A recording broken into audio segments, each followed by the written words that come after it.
السلام علیکم۔ آج طہارت کے حوالے سے کچھ بات کی جائے گی۔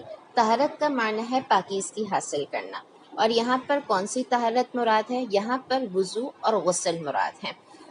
اور وضو اور غسل کس سے کیے جاتے ہیں؟ یقیناً پانی سے کیے جاتے ہیں۔ تو طہارت سے پہلے جس سے طہارت حاصل کی جاتی ہے یعنی پانی، اس کے بارے میں بات کرنا ضروری ہے۔ تو پہلے میں بتاتی چلوں کہ پانی کے 4 اوصاف ہیں، 4 اسینشیلز ہیں جن کی بنا پر پہچان کی جاتی ہے کہ آیا یہ پانی قابل استعمال ہے یا نہیں۔ یعنی قابل استعمال سے مراد کیا ہے کہ اس پانی سے وضو کرنا یا غسل کرنا جائز ہے یا نہیں۔ اور وہ 4 اوصاف کیا ہیں؟ 4 اوصاف ہیں بو، رنگ، ذائقہ اور سیلان۔ انہی کی بنا پر جج کیا جاتا ہے کہ یہ پانی وضو اور غسل کے قابل ہے یا نہیں۔ پھر پانی کی بنیادی طور پر 2 اقسام ہیں، مطلق پانی اور مقید پانی، اور مطلق پانی کی 5 اقسام ہیں۔ سب سے پہلی قسم ہے وہ پانی جو پاک ہو اور پاک کرنے والا ہو۔ پاک کرنے والا ہو سے کیا مراد ہے؟ یعنی اس سے وضو اور غسل جائز ہو، مثلاً سمندر کا پانی، دریا کا پانی، کنویں کا پانی۔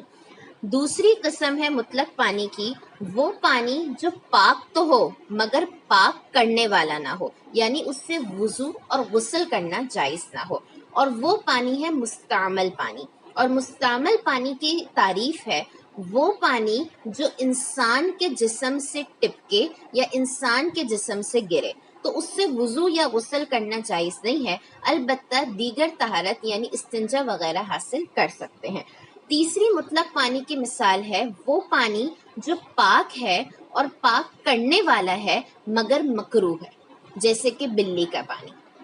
چوتھی مطلق پانی کی قسم ہے وہ پانی جس میں کوئی چیز مل جائے، کوئی چیز مل جائے، کوئی پاک چیز مل جائے، اور اگر وہ پانی کے اوصاف کو، جو اوصاف 4 بیان کیے ہیں، بو، رنگ، ذائقہ، سیلان، اگر ان میں سے کسی وصف کو نہیں بدلتا تو وہ پانی قابل استعمال ہے، یعنی اس سے وضو اور غسل کرنا جائز ہے۔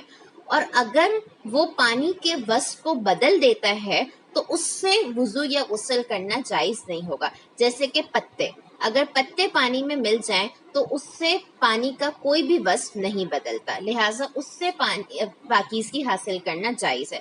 لیکن اس کے علاوہ اگر کوئی ایسی چیز مل جائے جو پانی کے وصف کو بدل دے تو پھر وہ پانی قابل استعمال نہیں ہوگا۔ اور آخری قسم ہے مطلق پانی کی مشکوک پانی، یعنی مشکوک پانی کون سا پانی ہوتا ہے؟ جس کو گدھے یا گھوڑے نے پیا ہو۔ اب اس پانی کا حکم یہ ہے کہ اگر بالکل بھی کوئی پانی موجود نہ ہو تو اس کو استعمال کرنا جائز ہے، ورنہ اس کو استعمال کرنا جائز نہیں ہوگا۔